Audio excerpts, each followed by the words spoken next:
నమస్కారం అండి. చండ్రసిట్లోనే ఒక అద్భుతమైన ప్రక్రియ చెప్తున్నాను నేను.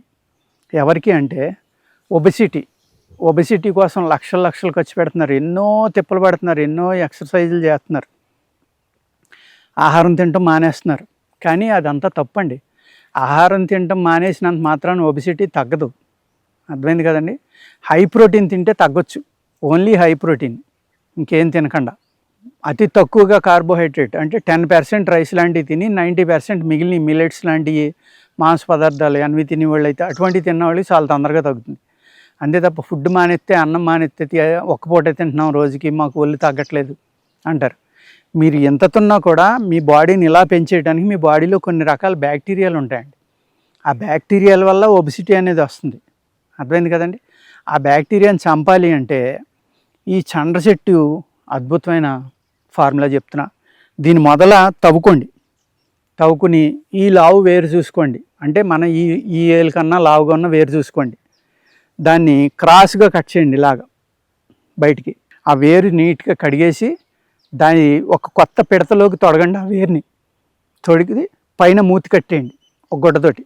లోపలికి ఈగలు కానీ చీమలు కానీ ఎటువంటి క్రిములు వెళ్ళకుండా బాగా టైట్గా కట్టేయండి. ఆదివారం సాయంత్రం ఇది పెట్టుకుని సోమవారం ఎర్లీ మార్నింగ్ మీరు వచ్చేసరికి దాంట్లోకి నీరు దిగుతుంది. దాన్ని చండ్ర నీరు అంటారు. అది ఒక 25 ml తాగండి. మిగిలిన జాగ్రత్తగా ఫ్రిడ్జ్లో పెట్టుకుని ఈవినింగ్ కూడా తాగండి. ఇలా కనుక ఒక 10 రోజులు కనుక చేస్తే మీరు ఆ తర్వాత చేయక్కర్లా.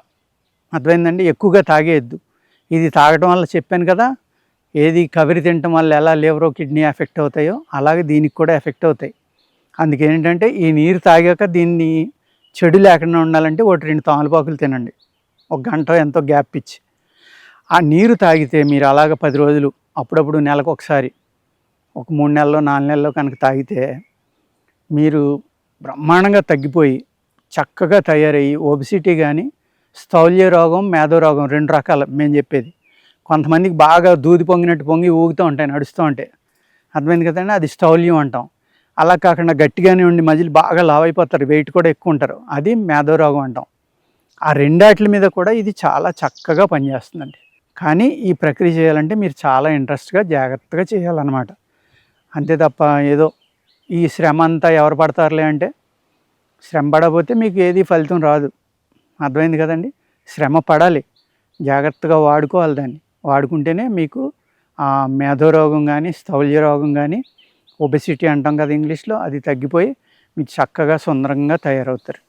అలా ఉండాలంటే ఏం చేయాలండి, దీని యొక్క వేరు రసం, దీన్ని ఏమంటారు, చండ్ర నీరు అంటారు. నేను ఇదివరకు కొన్ని వీడియోల్లో బూరుగు చెట్టు గురించి చెప్పాను, మీరు వినే ఉంటారు. ఆ బూరుగు చెట్టు వేరు కూడా అలా కోసి కుండ తొడిగితే దాంట్లోకి నీరు వస్తుంది. మగతనం పెంచడానికి అద్భుతంగా పనిచేస్తుందని చెప్పాను ఇదివరకు వీడియోలో. అదేవిధంగా ఇది సేమ్ బూరుగు నీరు ఎలా వస్తుందో చండ్ర నీరు అనేది అలాగే వస్తుందండి.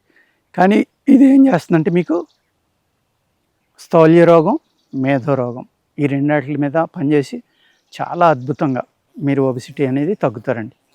కానీ అతిగా తాగేయద్దు, తగ్గుతున్నాం కదా అని. నేను చెప్పిన డోసులోనే ఒక 25 ml సరిపోతుందండి. ఇది చాలా వేడి చేసే, ఇది చలవ చేసి వేడి కింద మారుతుంది. అర్థమైందండి.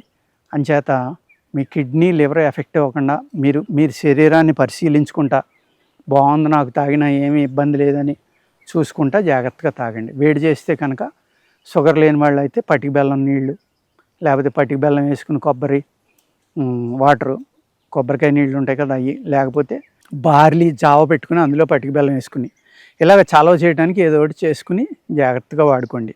ఇది ఓన్లీ ఒబెసిటీకి కాదండి, మూత్రవ్యాధుల మీద కూడా చాలా బాగా పనిచేస్తుంది. ఎవరికైతే మూత్రబంధం ఉందో, ఎవరికైతే యూరిన్లో ఇరిటేషన్ అంటే మంట, దురద, లేకపోతే ఫ్రీక్వెంట్గా అస్తమాను ఆ ఇరిటేషన్ వల్ల అస్తమాను యూరిన్కి వెళ్ళవలసి ఉండొచ్చు, అటువంటి వాళ్ళకి ఇది చాలా బాగా పనిచేస్తుందండి. అదేవిధంగా నోటిపూత చెప్పాను కదా, బ్లీడింగ్ గమ్స్ అన్న, గమ్స్ వాపు ఉంటే రాసుకుంటే తగ్గుతుందని. అలాగే కాదు, కొంతమంది నాలిక చుట్టూరు పుండు పడుతుంది, అంగుట్లో పుండు పడుతుంది, పైన పుండు పడుతుంది, ఈ బొగ్గల్లో పుండు పడతాయి. ఆ పుళ్ళు పడిన వాళ్ళు ఏం చేయాలంటే దీన్ని నేను ముందర చెప్పినట్టుగా తడివేలుతోటి ముట్టుకుంటే చేతికి అంటుకుంటుంది కదా, ఆ పౌడర్ని పళ్ళకి, నాలికి, బొగ్గల్లోని, నాలిక కింద, పళ్ళ చుట్టూరు అన్నీ రాసుకున్నారనుకోండి, పంటి వ్యాధులు తగ్గుతాయి. ఈ యొక్క ఎలర్జీలు ఏదైతే నోట్లో అల్సర్స్ లాంటివి వస్తాయో అవి కూడా చాలా బాగా తగ్గుతాయండి. క్రిమిని బాగా చంపుతుంది ఇది. అర్థమైంది కదండి.